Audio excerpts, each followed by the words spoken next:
जेबी classes में आपका स्वागत है। आइए आज हम आईपीएससी नामकरण में एल्कीन के भाग को पढ़ेंगे। इसके पहले मैंने एल्केन को पढ़ा रखा है, अब हम एल्कीन को पढ़ेंगे। आइए एल्कीन के बारे में हम जानते हैं। सबसे पहले एल्कीन किसे कहते हैं हम यही देखेंगे। यानी हाइड्रोकार्बन की वह श्रृंखला जिसमें अगर कार्बन कार्बन परमाणुओं के मध्य अगर डबल आबंध उपस्थित है तो कहा जाएगा कि यह एल्कीन की संरचना है। इसके पहचाने के दो रूल हैं। या तो संरचना को देख के आप ये डिसाइड कर लें कि ये एल्कीन है, या इसके सूत्र से, यानी कि जितने कार्बन होंगे अगर उसके दोगुना अगर हाइड्रोजन मौजूद हैं तब कहा जाएगा कि यह एल्कीन की श्रृंखला है। यानी एग्जाम्पल में जैसे यहाँ मैंने 2 कार्बन लिया है, मैं कह रहा हूँ कि एल्कीन है, तो कैसे प्रूफ करेगा कि एल्कीन है? इस सूत्र पे 2 कार्बन है तो 2 कार्बन है तो 2 कार्बन। अब जब 2 कार्बन आ गए तो इसके साथ 4 अगर हाइड्रोजन होने चाहिए तो कहा जाएगा कि यह एल्कीन की संरचना। जैसे 2 कार्बन और 1 2 3 4 4 हाइड्रोजन, तो कहा जाएगा कि यह एल्कीन की संरचना है। अब आते हैं इसके नामकरण पे। यानी इसके नामकरण में क्या होता है कि नामकरण में हम एग्जाम्पल ले लेते हैं C5H10 का, यानी कि 5 कार्बन और 5 दूना 10 हाइड्रोजन। तो जाहिर सी बात है कि अब ये जितने कार्बन है उसके दोगुना हाइड्रोजन है तो ये एल्कीन है।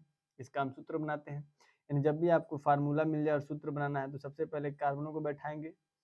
5 कार्बन है तो 5 कार्बन, और सबसे छोटा आबंध सिंगल आबंध से सबको जोड़ा जाएगा, क्योंकि सबसे छोटा आबंध यह है। डबल आबंध होगा कि ट्रिपल आबंध होगा ये तो बात की बात है।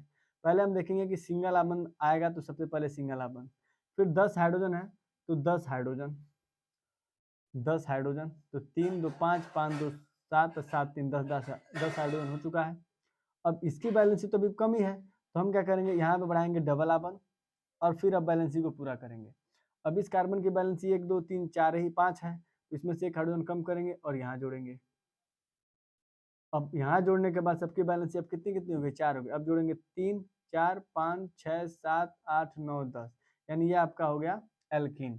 अब यहाँ प्रत्येक कोने पे एक एक मान लीजिए हाइड्रोजन है, ऐसे ये सभी हाइड्रोजन है। अब ये हाइड्रोजन है, इसका नामकरण करना है तो सबसे पहले हम क्या करेंगे, बड़ी से बड़ी श्रृंखला देखेंगे। बड़ी से बड़ी श्रृंखला का मतलब कि कार्बन की वह श्रृंखला जो बड़ी से बड़ी हो। तो 1 2 3 4 5, इधर से गिनेंगे तो भी 5, इधर से गिनेंगे तो भी 5।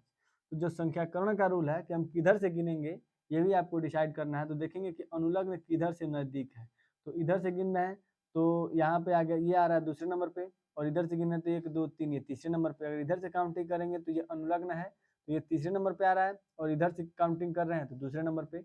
तो हम काउंटिंग यहाँ से दिखाएंगे 1 2 3 4 और 5। 5 के लिए लिखा जाएगा पेंट।